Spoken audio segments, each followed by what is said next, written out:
як з аповесці Владзіміра Караткевіча «Чазенне». Ён бег з апошніх сіл, бо разумеў, яшчэ некалькі хвілін і ўсё будзе скончана. Не было чым дыхаць, навісала нізкае, як рукой дастаць, лілова-чорнае неба. І выцягнутыя туманныя языкі, валокны дыму, імчалі насустрач, у апошні, здаецца, момент абгінаючы твар. А за градою, у бухце, смяротна, страшна, тужліва крычала, падыходзячы да берага, самотная субмарына. Ён ведаў, там цішыня, толькі некалькі людзей бязгучна і млява цягнуцца па пірсе, адганяючы з бронзбойдам гэты дым, гэты пыл, гэты сухі туман. А ён усё ідзе, а вакол у цішыні гэты крык.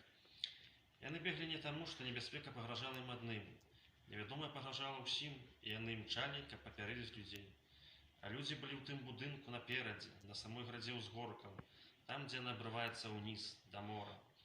Сябар цяжка тупаў побач, вялізны сілуэт на чорным небе.